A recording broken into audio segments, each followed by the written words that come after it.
નમસ્કાર મિત્રો, સ્વાગત છે તમારું આપણી આ યુટ્યુબ ચેનલમાં જેનું નામ છે ગુજરાતી જીકેની જમાવટ। મિત્રો, રાજ્ય સરકાર દ્વારા કોન્ટ્રાક્ટ કર્મચારીઓ માટે જે છે તે મહત્વના સમાચાર બહાર પાડવામાં આવે છે। રાજ્ય સરકારના નાણાં વિભાગ દ્વારા રાજ્યના અલગ અલગ 26 જેટલા વિભાગો સાથે મિત્રો 65 જેટલા બોર્ડ નિગમના વિભાગો કે જેમાં કર્મચારીઓ જે કોન્ટ્રાક્ટ ઉપર કામ કરી રહ્યા છે જેનું સંખ્યાબળ મિત્રો 7 લાખ કરતાં વધારે છે તેવા કર્મચારીઓને હવે સીધા છૂટા કરી શકાશે નહીં તેવું નાણાં વિભાગ દ્વારા પરિપત્ર કરવામાં આવે છે। અને આ કોન્ટ્રાક્ટ કર્મચારીઓને નિયમિત કર્મચારીઓની જેમ સુરક્ષા અને સુવિધાઓ મળશે તે પણ મિત્રો સરકાર દ્વારા સુનિશ્ચિત કરવું પડશે। આ વિભાગે કોન્ટ્રાક્ટ પોલિસી લાગુ કરી છે।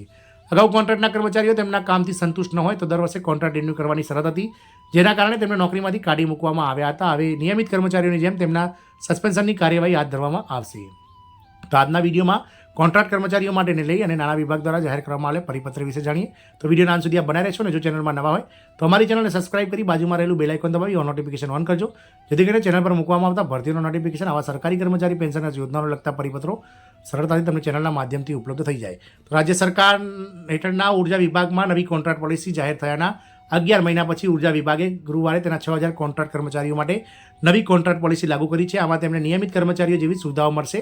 કરાર આધારિત કર્મચારીઓના કિસ્સામાં દર વર્ષે રિપોર્ટિંગ અધિકારી દ્વારા કર્મચારીના મૂલ્યાંકનના આધારે સેવાઓ ચાલુ રહેશે। મિત્રો, જાણીએ મિત્રો કોન્ટ્રાક્ટ કર્મચારીઓ નિયમિતીકરણ જે છે તો કરાર આધારિત કર્મચારીઓના કિસ્સામાં દર વર્ષે મૂલ્યાંકનની પદ્ધતિ અમલમાં મૂકવામાં આવી છે।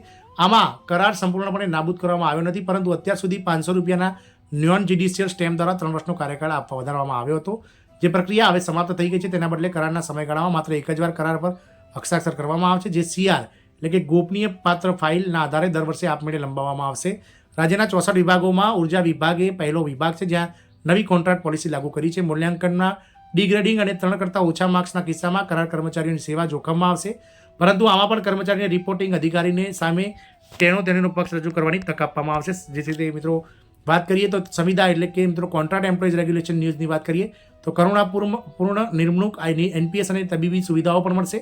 નિયમિત કર્મચારીઓની જેમ મિત્રો કરુણાપૂર્વક નિમણૂક આપવામાં આવશે। CPI ઇન્ડેક્સ મુજબ દર વર્ષે પગારમાં વધારો કરવામાં આવશે, તેમને ગ્રેજ્યુટીનો લાભ મળશે। નિયમિત કર્મચારીઓની જેમ પ્રસૂતિ અને પેરેન્ટલ રજા માટે પાત્રતા બનશે તેઓ રજાના અગાઉની સરખામણીએ 5 દિવસનો વધારો કરવામાં આવે છે। તબીબી લાભ આપવામાં આવશે।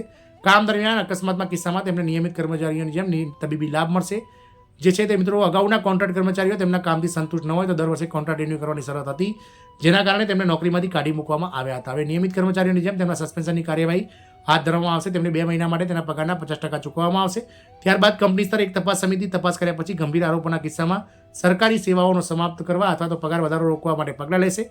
કહેવામાં આવ્યું છે કે આ પ્રક્રિયામાં 2 ઇન્ક્રીમેન્ટ રોકવામાં આવશે। આમ મિત્રો, સરકાર દ્વારા જે છે તે મિત્રો આ કોન્ટ્રાક્ટ કર્મચારીઓ માટે ખૂબ જ મહત્વના સમાચાર રાજ્ય સરકારના નાણાં વિભાગ દ્વારા લાગુ કરવામાં આવ્યા છે, જેનાથી મિત્રો રાજ્ય સરકારના વિવિધ લાખો કર્મચારી જે કોન્ટ્રાક્ટ હેઠળ કામ કરે છે તેમને તેનો સીધો લાભ મળશે। જય હિન્દ, અસ્તુ।